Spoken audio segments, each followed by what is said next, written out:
Here with David Taylor at the U.S. Olympic Training Center, winter training camp for our freestyle team. Guys have been going pretty hard for a week. How are things going for you in training here? It's good. It's good. This camp has been awesome. Just getting everyone together. This is the first time we've all gotten together since the World Championships. So, when you get this much, talent and just wrestling knowledge in the room, good things happen. So we've had a lot of time to work in positions. I had my evaluation after World Championships, so I was able to go over some areas that I want to continue to focus on working on through this 2019 under 2020 Olympic cycle. So for a long time you wanted to be a senior world champion, and you achieved that in Budapest. We were there, fantastic performance. Obviously it was something that got you excited because there's a whole lot of pictures of you celebrating out there. But has your life changed any since you've reached that goal, or is things pretty much the way it was, but now there's something that you've been able to achieve that you wanted to do? Life doesn't really change a whole lot. In sport wrestling, we're doing this because we want to do it. I genuinely want to be the best in the world. So, I'm not content right now. I'm extremely happy being a 2018 world champion, but this is 2019. It's a new year. I'm going to have to fight to make 2019 world team. And, the world over the last 2 years, competing against these guys, they're going to make adjustments. They're going to make a lot of adjustments. So I have to continue to make adjustments as well. So 2019, it's a clean slate. It's a new season.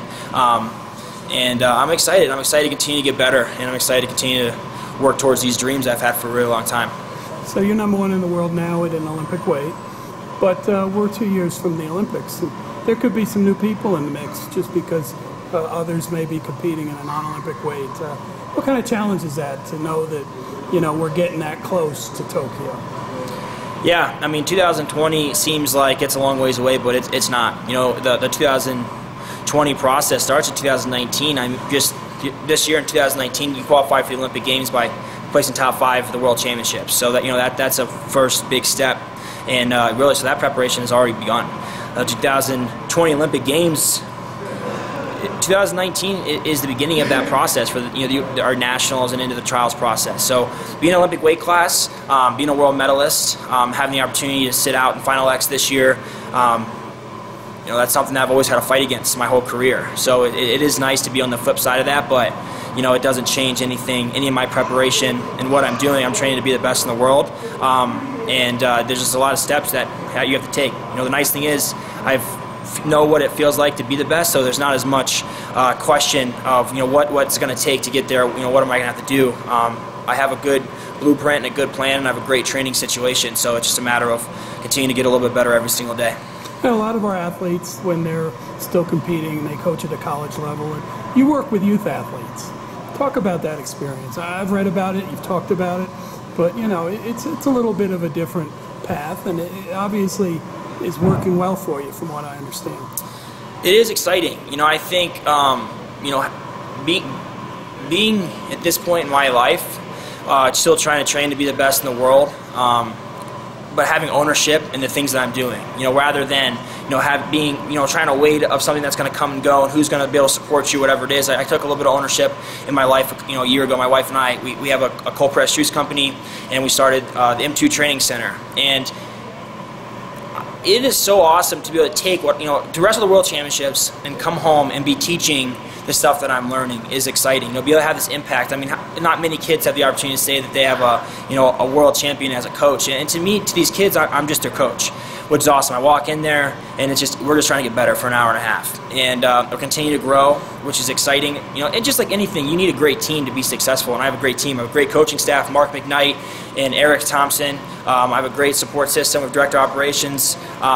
Just people that are supportive of what I'm doing, and the whole process, being able to help these kids and develop relationships with the kids and the parents. And I grew up in the club system. I grew up traveling around the country, trying to seek out best competition. And now I'm trying to bring my information and knowledge to these kids, and they don't feel the obligation to have to travel and get 100 matches a year, because we have really good training plan. And I take that same training plan that I have in my life, and I put it together with these kids. I plan out the tournaments, the training progress, our camps, to try and help them prepare to be the best. So I look at it as it took me 20 years to be world champion, 20 years of just a lot of trial and error. Yeah. So if I can exploit that process for these kids at 8, 9, 10 years old, help them with, man, the mistakes that I made, let's make some changes and let's do things a little bit different, or areas that I wish I was better at a young kid, or even today that I wish I was better at. Let's teach these 8, 9, 10-year-old kids that don't know much different. Let's teach them how to do these things a little bit different. So, that is really exciting, and just building a future for these kids is something that as I'm training when I'm home, to be able to help them consistently. I really enjoy Are you it. seeing some skill sets that some of these kids will be successful, and people will hear not only about the fact you're working with kids, but the kids are making an impact in their competition? Yeah, I mean, we've been going for 1 year, and I would say, we're coming. We're trying to get better every single day, and I'm taking the same mindset that I have in my training, in my career, and I'm trying to help these kids develop that same mindset. So, the younger that they can be involved in the program, I think, and the longer that they're involved, I think the better and the best interest it is for them. But it is, in 1 year, the progress that we've made, you can just see it in their results.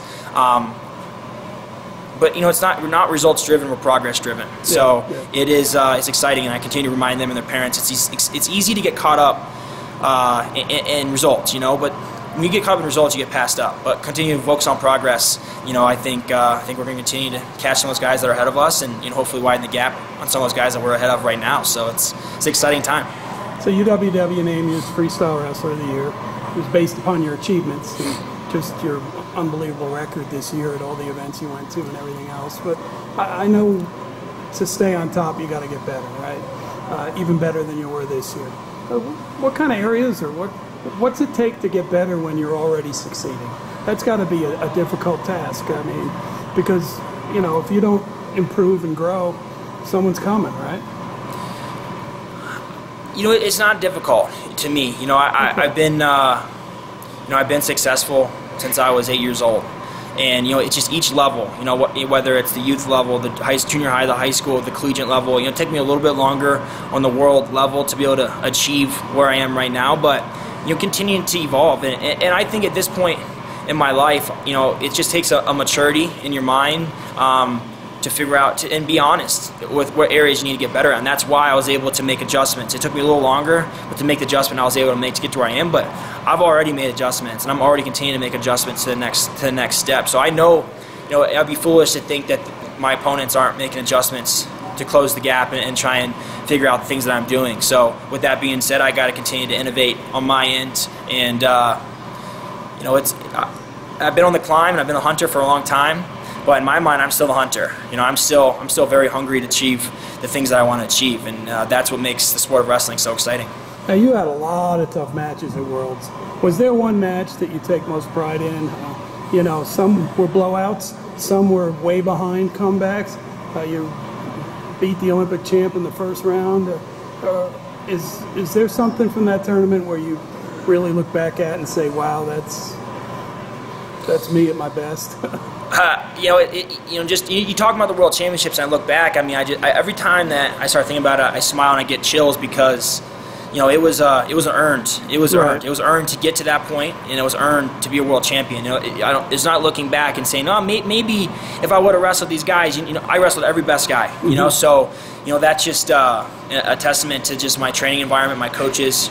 I've said for a couple of years, I think the Ninja Line Wrestling Club is the best training environment in the world, and people don't. I think slowly we're going to start seeing that. I'm challenged every day in the room. Those situations that I got challenged in at the World Championships, I'm challenged daily by guys, by multiple guys. So that has a lot to do with the Penn State Wrestling program. But Ninja Line Wrestling Club, we have great direction. We have 3 world champions, world or Olympic champions in our program. So it's an exciting time. But I think wrestling Yazdani and coming back in that first round, that's obviously a tough adversity. But I think the match that I'm most proud of is just a semifinal match against the Russian. Sure. Just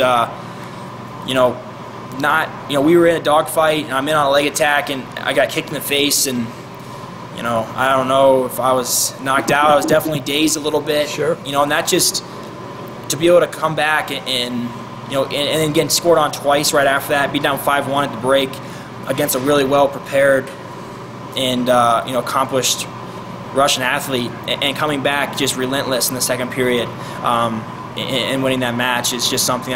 Looking at the World Championships, I mean, it was just pure passion. After that match was over, I made the World Finals, and at that point my mind had already been made up. It had been made up before the tournament started, but what I wanted. But I was there. I was one match away, and so that was good. It was exciting, you know. Well, I recommend people watch the video, because being there, I still have chills thinking about it too, buddy. Yeah. I really appreciate your time, and obviously we'll be visiting with you throughout the season and on the road to Tokyo. So thanks a lot, David. Thank you. Appreciate it.